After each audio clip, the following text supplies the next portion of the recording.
karunia dan damai sejahtera dari Allah Bapa, Anak dan Roh Kudus dalam ibadah raya pagi hari. Segala pujian, hormat, kami naikkan dengan kasih jiwa kami. Engkau Tuhan kami, Engkau yang telah menyelamatkan kami, Engkau yang sudah memiliki kami. Kami rindu Tuhan beribadah kepada Engkau dan Engkau memberikan kesempatan kepada kami pagi hari ini untuk datang mengagungkan Engkau, mendengarkan kembali sabda-Mu dan merasakan dalamnya hubungan kami dengan Engkau. Kami berdoa bila Tuhan melawat kami, kuat kuasa Roh Kudus memulihkan kami, membawa kami pada kemenangan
inilah tanda bagimu, satu subtema dari tema utama kita tahun ini, yaitu mari kita datang ke Bethlehem.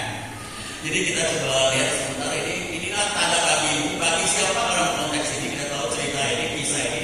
Bagimu di situ adalah juga kepada para gembala yang saat itu ada di padang yang menjaga domba-dombanya pada malam hari. Sehingga kita tahu berapa rasa itu datanglah malaikat itu kepada gembala itu dan katakan bahwa hari ini telah lahir bagimu juru selamat Kristus Tuhan di kota Daud. Dilanjutkan dengan ayat ini. Nah, pertanyaannya adalah siapa sesungguhnya gembala-gembala itu? Karena kita tahu bahwa dalam kitab Lukas ini malaikat menampakkan diri secara khusus kepada tiga pihak. Pertama, dia hadir menyatakan dirinya kepada siapa? Kita baca pada Lukas ini ada kepada Zakaria. Dikatakan Zakaria yang pada masa tuanya waktu dia mempersembahkan persembahan di ruang kudus untuk melayani Tuhan, malaikat Gabriel hadir dan mengatakan bahwa doamu dan doa istrimu Elizabeth telah didengarkan dan engkau akan mempunyai seorang anak dan engkau akan memberikan namanya yaitu siapa? Yohanes. Dan kita masih ingat semua nama dan Alkitab mempunyai makna dan ungkapan. Kalau Zakaria itu dikata Zaka dan dia artinya Allah mengingat. Kalau Elizabeth artinya itu Allah, Sabet itu artinya janji. Jadi Allah mengingat janjinya, dia memberikan anaknya yaitu bernama Yohanes. Yang Yohanes artinya kasih karunia. Dan yang kedua, setelah itu malaikat selanjutnya 6 bulan kemudian menampakkan diri kepada Maria. Dikatakan bahwa Maria, engkau akan mengandung dan melahirkan seorang anak dari Roh Kudus dan akan engkau beri nama Yesus, karena dialah yang menyelamatkan umatnya dari dosa-dosanya. Itu yang kedua. Yang ketiga, secara istimewa dia menampakkan diri kepada gembala-gembala. Dengan demikian kita melihat bahwa gembala-gembala ini bukanlah figur yang kecil-kecil. Pasti ada makna di balik itu yang luar biasa. Dia tahu memang kalau kita lihat teologi barat, dari sudut pandang teologi barat, memang mereka memandang gembala itu adalah figur yang rendah. Dan mereka menganggap bahwa mereka adalah pekerja-pekerja dan masyarakat yang terendah di masyarakat, sehingga mereka itu tidak punya nilai dan dianggap itu sebagai katakanlah masyarakat terendah. Karena itu tidak terlepas dari satu statement yang kita pernah dengar dari Aristoteles. Di sini katakan bahwa dia menyimpulkan bahwa semua pekerjaan manusia yang baik malas di dunia adalah gembala. Karena dikatakan apa? The laziest are shepherds who live an idle life. Dikatakan yang paling malas itu gembala. Kenapa? Mereka tidak mengerjakan apa-apa atau katakan mereka malas-malasan. Itu menjadi dasar untuk teologi barat, dan itu memang kenyataan. Kalau kita lihat gembala-gembala di Timur Tengah juga, khususnya kalau dari suku Badui, mereka memang hidup sederhana, menggembalakan apa adanya dan terbatas apa yang mereka kerjakan, sungguh menjadi level rendah dalam masyarakat. Dan mungkin juga kalau kita melihat kita konfrontasi dengan dari sudut Alkitab, memang di Alkitab bagian satu ayat yang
seorang gembala, yaitu gembala yang baik. Nah sekarang pertanyaannya, siapa gembala yang dimaksud dalam konteks ini? Nah di sini tadi ayat yang dikatakan, inilah tandanya bagimu, kamu akan menjumpai seorang bayi dibungkus dengan lampin dan terbaring di dalam palungan. Ada satu hal yang kita perhatikan di sini. Waktu malaikat menyampaikan berita ini kepada gembala, dia memberikan alamatnya, yaitu kotanya, kota Daud. Tetapi dia tidak merinci alamat detailnya. Kalau kita sekarang bertanya saat cuma kita melahirkan, dilahirkan di rumah sakit A, di kamar berapa, ruang apa, kita carinya gampang. Tapi dia katakan dia lahir tadi dalam pasal ayat 11 sebelumnya, dia lahir di kota Daud. Jadi, tetapi aneh ya, dia mengatakan dia lahir di kota Daud. Tuhan memberikan, malaikat memberikan tanda, ada tandanya, yaitu bahwa itu akan terbaring di dalam palungan. Sini kita lihat bahwa di dalam palungan adalah satu terbuat dari batu. Kalau kita bayangkan palungan di Indonesia biasanya terbuat dari kayu atau papan, karena bangsa Indonesia atau di sini berlimpah ruah dengan papan. Tapi kalau di Timur Tengah memang mereka papan jarang ada, biasa dibuat dari batu kapur yang dipahat seperti ini menjadi palungan, dan bayi itu dibaringkan di dalamnya. Terus satu kunci lagi, kenapa dengan kata bahwa dia dibungkus dalam lampin dan terbaring dalam palungan? Gembala itu selalu di mana tempatnya? Kenapa malaikat menyatakan bahwa itu tanda bukan alamat? Tapi kok gembala bisa langsung tahu tempatnya? Kita lihat gambar sedikit ya. Di sini ada gambar seekor domba yang dibungkus dengan lampin. Nah kita tahu, secara khusus kita akan tahu bahwa di dalam saat ini kita tahu gembala ini bukanlah gembala biasa, tapi mereka sesungguhnya gembala yang menggembalakan domba-domba yang dipersembahkan secara khusus di Bait Allah. Karena kita tahu bahwa Bethlehem dan Yerusalem di mana Bait Allah berada, jaraknya kurang lebih 7 km, dan dikatakan di Bethlehem adalah pusat tempat pemeliharaan domba-domba yang dipersiapkan untuk dipersembahkan di Bait Allah. Dan daerah itu adalah daerah yang sama di mana Daud pernah menggembalakan domba kambing. Kenapa? Karena itu adalah Bethlehem, kota Daud. Nah, kenapa langsung dia lihat bahwa dengan lambang dibungkus dengan lampin ini dia bisa tahu? Kenapa? Untuk itu kita akan melanjutkan lebih jauh. Sekarang kita melihat bagaimana kebenaran tentang bahwa kami domba yang perlu dipersembahkan di Bait Allah. Kita baca di sini. Dalam Bilangan pasal 28 ayat 3 dikatakan, katakanlah kepada mereka, inilah korban api-apian yang harus kamu persembahkan kepada Tuhan, 2 ekor domba berumur setahun yang tidak bercela setiap hari sebagai korban yang tetap. Ayat 4, domba yang satu haruslah kau olah pada pagi hari, pada waktu pagi. Domba yang lain haruslah kau olah pada waktu senja. Yang ayat 4 kita lewatkan dulu. Sekarang kita kembali ke bahas di sini.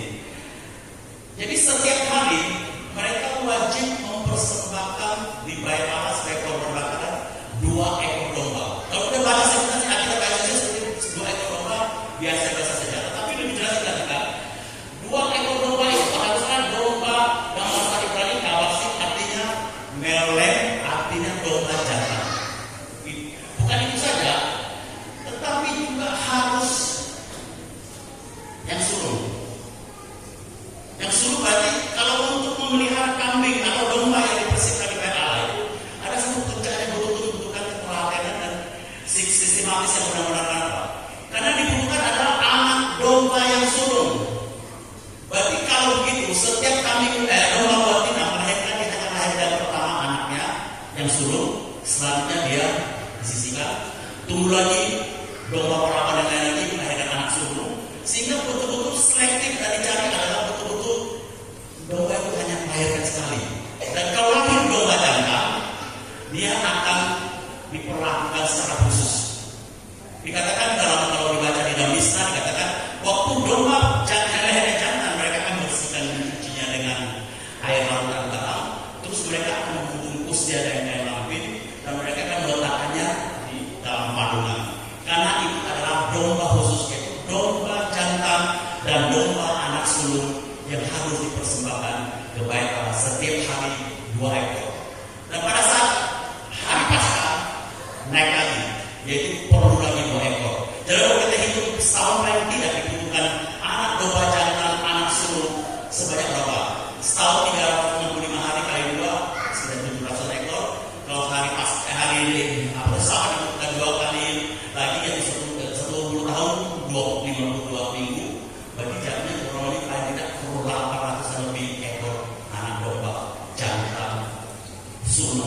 yang tidak bercacat dan tidak bernoda untuk dipersembahkan di PA. Dengan demikian, untuk mendapatkan anak domba seperti ini perlu satu peternakan khusus. Dan peternakan khusus itulah yang kita tahu bahwa di padang gurun inilah gembala-gembala itu adalah gembala-gembala yang mempergembalakan domba-domba yang dipersembahkan di PA. Karena kita baca di sini tadi menunjukkan bahwa yang diperlukan anak sulung, ya. Keluaran pasal 13 ayat yang katakan, kuduskanlah bagi itu semua anak sulung, semua yang lahir melalui dari kandungan pada orang Israel, baik pada manusia maupun pada hewan, akulah yang mempunyai mereka. Terus dalam Kejadian pasal 4 ayat 4, Habel juga mempersembahkan korban persembahan dari anak sulung kambing dombanya, yakni lemah-lemahnya, maka Tuhan mengindahkan Habel dan korban persembahannya itu. Jadi jelas, karena ini satu tradisi yang luar biasa. Tapi kalau jumlah itu yang harus dipersembahkan di PA, bukan itu saja, karena setiap binatang, juga manusia yang lahir sebagai anak sulung harus ditebus. Jadi kalau Anda orang memelihara sapi, waktu lahir anak sulung, dia mesti menebus anak sapi itu dengan anak domba yang berumur tahun yang tidak bercacat dan tidak bernoda. Kalau kita catat sungguh banyak yang anak domba yang dibutuhkan, maka tadi dibutuhkan peternakan dan orang yang spesialis untuk melakukan pekerjaan ini. Nah, siapa mereka? Nah, dalam Bilangan pasal 31 ayat 5 dikatakan, Tuhan berfirman kepada Musa di dataran Moab di tepi sungai Yordan dekat Yeriko. Jadi pada waktu Musa memimpin bangsa Israel sebelum masuk ke tanah perjanjian, di sini Tuhan berfirman kepada Musa dikatakan, perintahkan kepada orang Israel supaya dari milik usaha kepunyaannya diberikan mereka kota-kota kepada orang Lewi untuk didiami. Juga haruslah kamu memberikan kepada orang Lewi tanah-tanah penggembalaan yang di sekeliling kota-kota itu. Direalisasikan dalam Yosua pasal 21 ayat 3 dikatakan, lalu orang Israel memberikan dari milik usaha mereka kota-kota yang berikut dengan tanah-tanah penggembalaannya kepada orang Lewi seperti yang dipindahkan Tuhan. Kita tahu bangsa atau suku Lewi tidak mendapat warisan dan mereka menyebar di tengah-tengah bangsa Israel, dan dikatakan mereka wajib juga menerima tanah penggembalaan. Dalam radius, kalau dibaca di situ ada radius 500 sampai 2 kilo, radius itu adalah milik dari orang Lewi. Dan disitulah kita tahu Lewi lah yang bertugas untuk memelihara, merawat anak domba yang dipersiapkan untuk dipersembahkan di bait Allah. Nah, kita tadi lihat bahwa dalam Lukas pasal 2 ayat 11 dikatakan, hari ini telah lahir bagimu juru selamat, yaitu Kristus Tuhan di kota Daud. Dan kita tahu bahwa hari-hari ini kita juga ada membaca bagaimana pendapat silang pendapat dari teolog yang mengatakan Maria melahirkan bukan di Bethlehem Efrata, tapi di Bethlehem Galilea atau Bethlehem Zebulon. Karena suku masa itu di Israel ada 2 kota Bethlehem, namanya sama, yaitu yang pertama Bethlehem di Galilea yang berjarak kurang lebih 10 kilo dari kota Nazaret, dan Bethlehem Judea yang berjarak kurang lebih 145 kilo ke selatan dari Nazaret. Tapi firman Tuhan jelas mengatakan bahwa juru selamat lahir di kota Daud. Jadi jelas di kota Daud. Kalau yang mengatakan bahwa di Getsemani atau di Bethlehem of Galilea itu tidak masuk, karena apa? Tapi mereka mengatakan itu karena dengan pertimbangan jaraknya hanya 10 kilo, lebih logis orang yang hamil tua melahirkan di tempat tersebut. Tapi secara kita tentu tidak benar. Dan di sini kita lihat bahwa hari ini lahir bagimu juru selamat. Kenapa? Karena selama ini bangsa Israel melalui suku Lewi, mereka memelihara domba yang untuk dipersembahkan di bait Allah setiap hari 2 ekor, anak yang tidak bercacat, tidak bernoda, yang sulung dan jantan. Itu sesungguhnya adalah satu pekerjaan yang mereka siapkan, melambangkan suatu hari akan datang juru selamat yang akan menebus dosa umatnya. Kalau mereka lakukan dengan domba-domba itu hanya ada satu gambaran, satu nubuatan bahwa itu akan tergenapi, dan itu tergenapi saat disampaikan kepada malaikat-malaikat itu. Dengan demikian kita dapat menyimpulkan malaikat gembala-gembala ini adalah orang yang sesungguhnya pekerjaannya sangat penting. Itu tidak beda dengan kita orang percaya hari ini memahami kebenaran ini, bahwa suatu hari Tuhan Yesus Kristus juga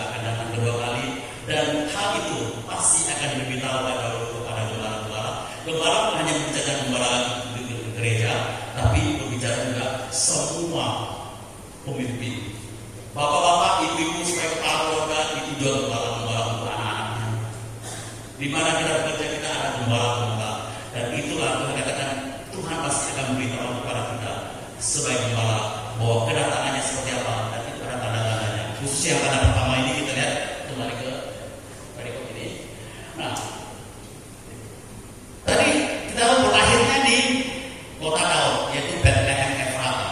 Tetapi tempatnya tidak disebutkan. Dan tapi dalam nubuat dalam Mika pasal 5 ayat 2 dikatakan, tetapi engkau hai Bethlehem Efrata, hai yang terkecil di antara kaum-kaum Yehuda, daripadamu akan bangkit bagiku seorang yang akan memerintah Israel, yang permulaannya sudah sejak berbua kala, sejak dahulu kala. Jadi jelas Mika juga menubuatkan bahwa juru selamat, Raja Kekal akan lahir di Bethlehem Efrata. Dan kita tahu Bethlehem dengan itu Yerusalem tadi berjarak kurang 7 kilo. Di dekat dengan Bethlehem di sini ada namanya Migdal Eder, atau Migdal Eder adalah atau namanya menara kawanan domba. Kita lihat lagi selanjutnya. Kita tahu bahwa tujuan pertama Yusuf dan Maria untuk datang ke Yerusalem, mereka sebenarnya tidak punya rencana, kan main iseng-iseng kalau nanti lahir di mana, tengah jalan di mana, tidak ada persiapan. Tidak, sesungguhnya mereka dari awal tujuannya adalah datang ke Bethlehem. Tapi di Bethlehem kemana? Nah di sini kalau kita lihat di dalam satu Lukas pasal 11 itu sudah dikatakan di sini ada perkenalan tentang kata rumah penginapan. Kita selalu mengatakan bahwa rumah penginapan itu jangan hanya satu tempat penginapan umum yang memang mungkin secara kebetulan sampai saat yang melahirkan dia menuju ke rumah itu sehingga dikatakan tidak mendapatkan kamar. Tapi sesungguhnya rumah penginapan itu adalah tujuan kedatangan dari Yusuf dan Maria. Kenapa? Karena itu penginapan orang milik leluhur mereka. Kalau dia kembali ke Nazaret ke kampung halamannya, dia akan datang ke rumah besar itu, yaitu penginapan itu miliknya. Nah kalau kita baca dan baca dan kita lihat, kita menemukan sekarang penginapan itu ada namanya. Dan itu kalau kita lanjut lagi kita buka di dalam, kita lihat lagi di dalam Yeremia pasal 41 ayat 17 dikatakan, kemudian mereka berjalan terus. Mereka di sini adalah sisa Israel yang dibiarkan tinggal di Israel sewaktu orang-orang kuat, para pejabat dan juga orang penting yang masih kuat itu ditawan ke Babel, yang sisanya ditinggalkan di Israel. Dan waktu itu terjadi pergolakan di antara mereka sehingga mereka ada pemimpin yang diangkat oleh bangsa Babel dibunuh oleh sesamanya, sehingga mereka akhirnya merencanakan melarikan diri.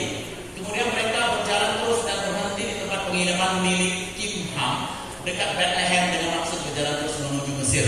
Jadi pertama kali kamar penginapan itu adalah namanya Kimham, ada penginapan milik dari keluarga Daud yang menjadi tujuan dari Maria dan Yusuf.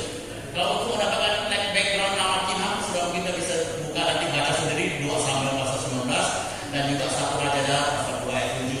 Nanti jadi apa itu istilah, nanti PR mau tahu siapa di situ dan ceritanya seperti apa bisa Bapak Ibu baca sendiri di sana 2 Samuel pasal 19 ayat 37 sampai 38. Nah, terus dalam Mika pasal 4 ayat 8 dikatakan, dan engkau hai menara kawanan domba atau Migdal Eder, hai bukit putri Sion, kepadamu akan datang dan akan kembali pemerintahan yang dahulu kerajaan atas putri Yerusalem.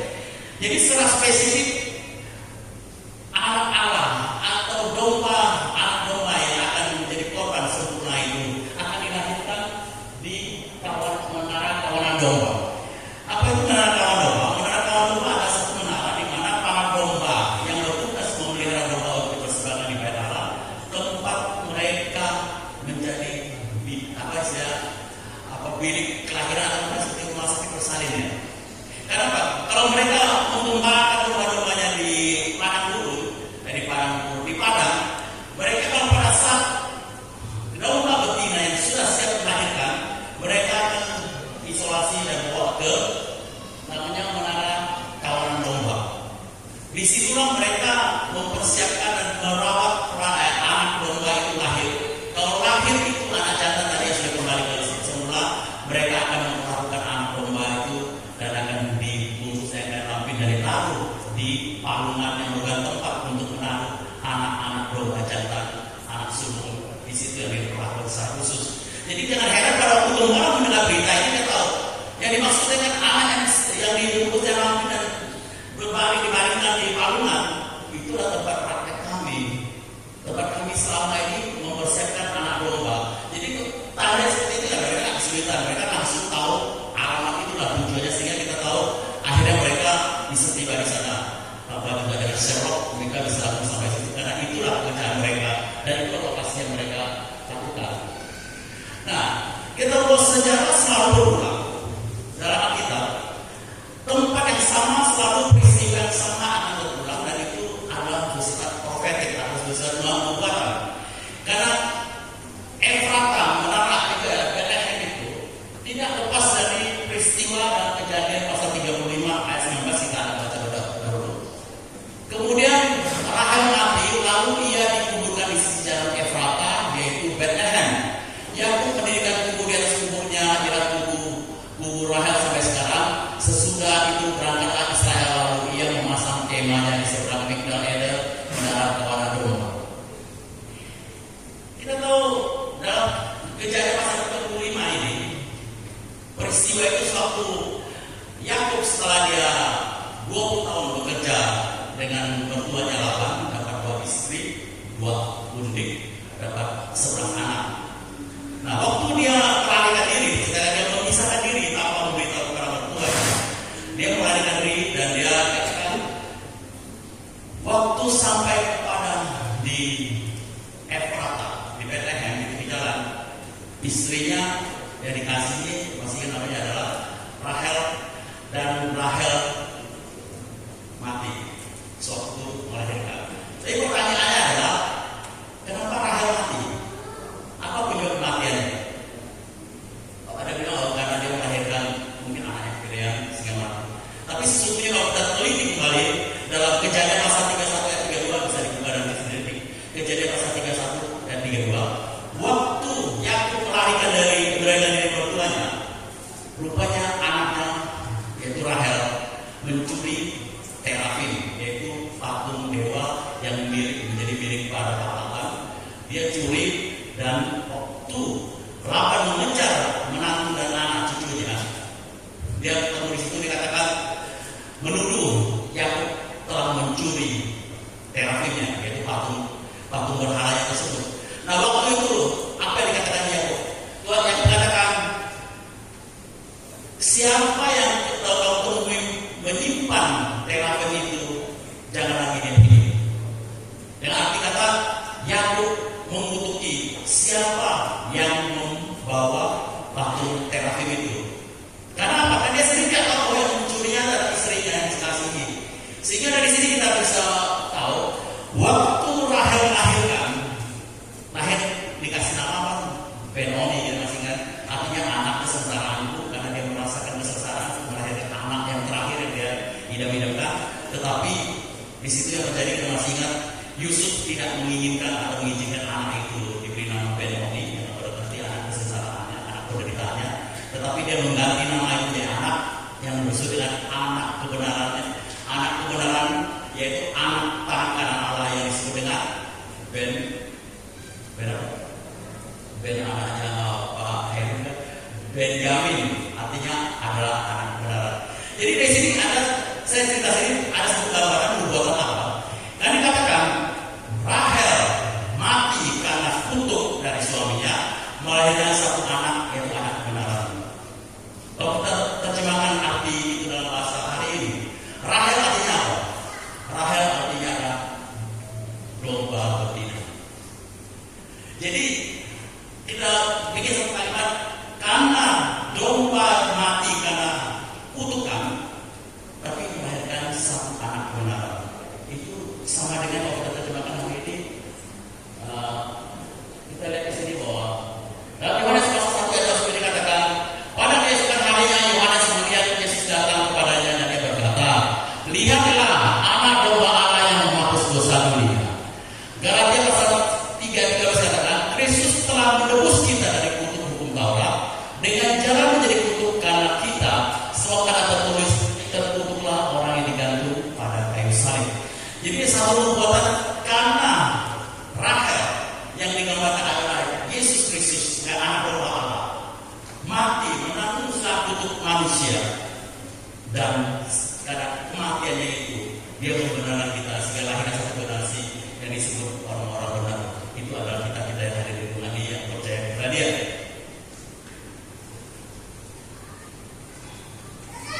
Nah, ini kita sudah sampai sini. Tadi anak domba yang dipersembahkan pertama harus jangan, sulung, tidak bercacat dan tidak bernoda. Dan kita tahu bagaimana bukti bahwa Tuhan Yesus adalah anak domba yang dimaksud tersebut. Tadi sudah dikatakan, Yohanes mengatakan bahwa inilah anak domba Allah yang menghapus dosa dunia.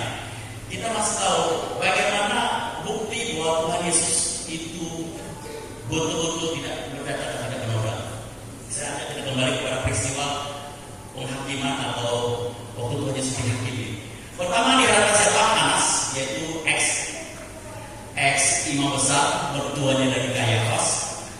Dia sedang pemeriksaan bahwa dituduh Yesus bersalah, tidak menemukan ada kesalahan Tuhan Yesus. Itu pertama. Kedua, Kayafas menantunya imam besar tahun itu juga membuktikan bahwa Tuhan Yesus tidak bersalah. Kedua, terus Tuhan Yesus dibawa ke Pilatus tidak tahu juga terbukti mengatakan tidak mendukung kesalahan pada orang ini, dan malah istri mengatakan janganlah ambil urusan dengan orang benar ini. Udah 4 ya, 4 kali 4. Nah sekarang kembali lagi kepada Herodes. Pilatus kirim itu ke Herodes aja mengatakan tidak ada kesalahan yang pantas untuk dia mati. Dan terus akhirnya kepada siapa? Waktu akhirnya juga dihukum mati, penjahat yang di sebelah kanannya mengatakan kita ini orang bersalah, tapi orang ini tidak melakukan dosa yang sepintas apa yang dilakukan, dan betul orang berdosa yang sudah salib Tuhan untuk menyatakan dia tidak berdosa. Yang sekarang yang ke-6 siapa? Yang ke-6 yaitu waktu Tuhan Yesus mati dan kepala pasukan itu melihat cara matinya Yesus, yang waktu dia katakan Eloi Eloi lama sabachthani, dan seketika itu kebiaraan nyawanya, dia mati seketika itu juga. Tidak ada manusia yang bisa menyerahkan nyawanya. Kapan dia mati bisa mati? Ada orang yang bunuh diri aja sudah minum obat mati. Tapi Tuhan Yesus katakan dia menyerahkan nyawanya dan dia mati. Dan saat itu kepala pasukan mengatakan apa? Sungguh ini adalah orang benar. Sudah ke-6 ya. Nah yang ke-7 siapa? Masih ingat yang ke-7 mengatakan bahwa Tuhan Yesus adalah orang benar dan tidak bersalah. Mungkin ada sekolah minggu ingat. Ini kontroversial siapa? Yaitu Yudas. Kenapa? Yudas waktu dia melihat Yesus setelah diserahkan dan dijatuhi hukum mati, dia katakan, aku menyesal menyerahkan orang yang tidak bersalah. Jadi kita lihat ada 7 bukti bahwa Yesus adalah anak domba yang tidak cacat, tidak bernoda. Setelah diteliti, dihakimi dan terbukti, dan akhirnya kita sebutkan 2 Korintus pasal 5 ayat katakan, dia yang tidak kenal dosa telah dibuatnya menjadi dosa karena kita, supaya dalam dia kita dibenarkan Allah. Dia yang tidak kenal dosa telah dijadikan dosa supaya kita dibenarkan oleh Allah. Itu pendapat dari Paulus, karena Paulus itu adalah seorang yang berpengetahuan dan selalu berhikmat, dan kata-katanya menyangkut kata-kata tentang pengetahuan. Tetapi kalau yang 1 Petrus pasal 2 ayat 2 dikatakan, yang ditulis oleh Petrus, Rasul Petrus, ia tidak berbuat dosa dan tipu tidak ada dalam mulutnya. Petrus adalah seorang yang mengandalkan perbuatan, dia selalu bikin bohong, ada apa-apa langsung bertindak, dan dia yakinkan bahwa Tuhan Yesus tidak berbuat dosa. Sedangkan Yohanes sendiri, murid yang dikasih itu berkata, dan kamu tahu bahwa ia telah menyatakan dirinya supaya ia menghapus segala dosa, dan di dalam dia tidak ada dosa. Jelas bahwa anak domba yang tidak tercatat, yang tidak bernoda, yang dipersembahkan setiap hari oleh ekor itu adalah satu gambaran nubuatan yang digenapi oleh Yesus Kristus di kayu salib. Kurang lebih waktu kejadian itu berarti ya kurang lebih 30 tahun kemudian. Nah tadi saya kembali katakan persembahan anak domba itu dilakukan pada setiap hari. Itu adalah pada waktu pagi dan pada waktu pas 15 hari jam 9 ketika ia disalibkan. Hari jam 9 ada pada pagi kuadran pertama dari waktu bangsa Israel. Itu Tuhan Yesus mulai disalibkan. Dan itu biasanya kita sering dengar kalau pada waktu Paskah khususnya mendapat ucapan mengatakan waktu Tuhan Yesus digantung kayu salib 3 jam. Sebenarnya tidak, Tuhan Yesus di kayu salib 6 jam.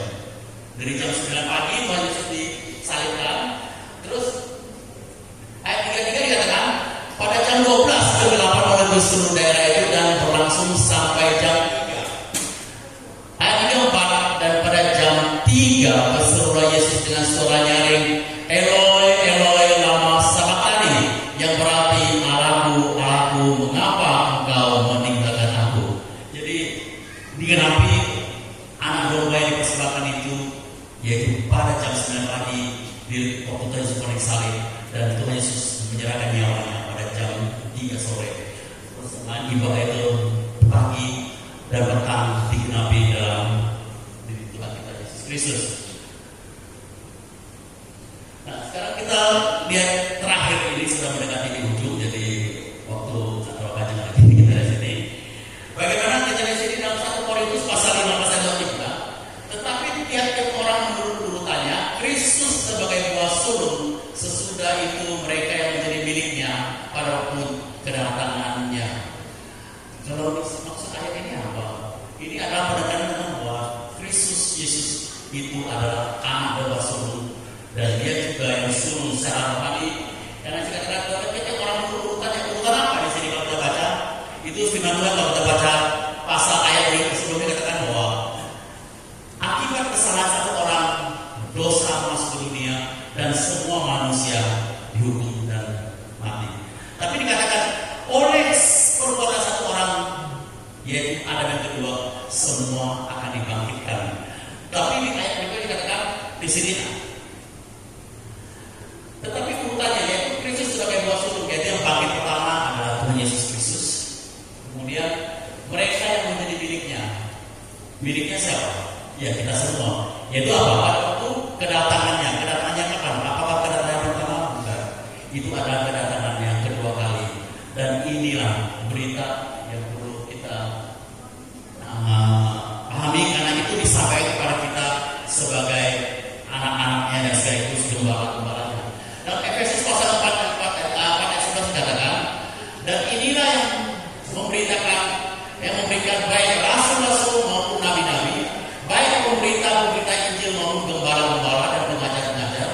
Jadi yang memberikan pemberita Injil, gembala-gembala dan pengajar itu dari Tuhan sendiri.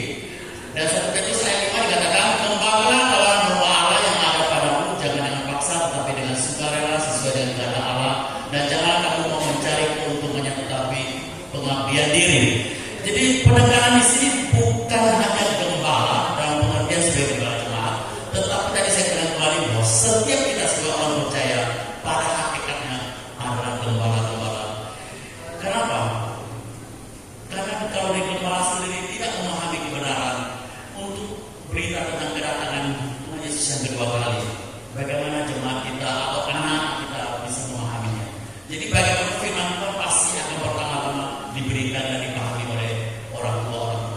Sehingga begitu penting sebagai kepala keluarga kita memahami kebenaran ini, karena itulah pertama tugas sang Tuhan itu kepada kita. Sehingga kadang-kadang satu pertanyaan ini mungkin satu kayak agak kritikan atau apa, kita lihat kadang-kadang masih banyak juga kita lihat jemaat aktif tapi suami doang atau istri doang, atau orang nggak pakai bahasa hanya istri atau suami yang aktif hadir di ibadah, tetapi suami atau istri atau anak-anak tidak pernah kelihatan. Nah ini firman Tuhan katakan berita keselamatan bahwa hari ini telah juru surga bagimu, itu menjadi tanggung jawab sebagai orang tua, sebagai kepala keluarga. Di mana istrimu, di mana anakmu, di mana suamimu. Sehingga kalau sampai berita tentang kedatangan Tuhan ini kita tidak pahami, kita tidak siap. Jangan seperti orang masa itu, tapi mari kita seperti gembala-gembala yang tetap melakukan tugas pelayanan dengan seksama, dan Tuhan pada saatnya Tuhan menyatakan dirinya dan mereka tahu tugas pelayanan mereka untuk memelihara domba yang kita persembahkan segera akan berakhir digantikan dengan anak domba yang sempurna, yang tidak bercacat, tidak berbelah, yang jantan dan sulung, dan itu yang kenal tadi. Maka di dalam 1 Petrus pasal 5 yang dikatakan, maka kamu apabila gembala datang, kamu akan menerima mahkota kemuliaan yang tidak dapat lain. Akhirnya kita simpulkan pada pagi ini bahwa gembala-gembala yang di padang itu berbicara pada hari ini kepada kita sebagai orang percaya, sebagai pemimpin, baik pemimpin di tempat usaha, sebagai pemimpin keluarga, pemimpin jemaat, dan pemimpin dimanapun. Setiap kita adalah gembala-gembala yang Tuhan sampaikan kabar kebenaran itu, yaitu hari ini telah lahir baginya Juru Selamat, yaitu Kristus Tuhan di kota Daud. Dan itu kalau kita responi, kita akan mengetahui bahwa tanggung jawab kita akan mempersiapkan diri kita, membawa jemaat kita, anak-anak dan keluarga kita siap untuk menerima kabar tentang kedatangan Tuhan, sehingga mereka tidak terkejut pada waktu kedatangan Tuhan yang kedua kali. Dengan demikian, renungan firman Tuhan ini pada siang ini boleh mengingatkan sekali lagi bagaimana kasih Tuhan yang sungguh luar biasa. Tuhan berbicara dari ribuan tahun sebelumnya, dibuatkan satu demi satu digenapi. Karena kita waktu berubah tentang kematian Rahel itu kurang lebih 1500 tahun sebelum kelahiran Tuhan. Dan waktu mereka sampai kepada penginapan Kimham yang mau yang tujuan itu kurang lebih 500 tahun sebelum kelahiran Tuhan. Dan itu semua secara sistematis dan dengan timetable yang tepat semua digenapi. Dan demikian, kalau kedatangan Tuhan yang pertama kali tepat waktu, walaupun tidak sesuai dengan rencana yang diharapkan oleh Yusuf dan istrinya, tetapi semuanya Tuhan merancangkan indah pada waktunya, pada tepat. Karena kembali sekali lagi kita terus bertanya juga sebelum asal berubah. Karena banyak orang mengatakan, ya Yusuf dan Maria waktu dia melahirkan yang membidanginya siapa? Ada yang bilang itu Yusuf. Enggak. Karena mereka melahirkan di menara Bait Allah, ada menara kawanan domba, di mana di situ ada tempat untuk merawat kelahiran anak-anak domba. Yakin dan pasti Maria melahirkan dan bidangnya adalah para gembala yang bertugas untuk merawat atau memproses kelahiran anak-anak domba itu, sehingga tepat pada waktunya, tepat pada saatnya, semua indah pada waktunya, sehingga disimpulkan pada akhirnya bahwa Allah kita turut bekerja dalam segala hal, baik yang baik maupun yang buruk, untuk mendatangkan kebaikan bagi kita semua orang percaya kepada Dia. Jadi kita yang percaya karena telah dipilih dan kita telah meresponinya. Kiranya firman Tuhan pada pagi ini boleh menjadi satu pengetahuan kita bertumbuh dalam kebenaran ini, dan itu menguatkan kita bahwa sungguh luar biasa Allah kita semua dari desain dari awal, dan sekali-sekali Dia tidak pernah meninggalkan kita, dan semua indah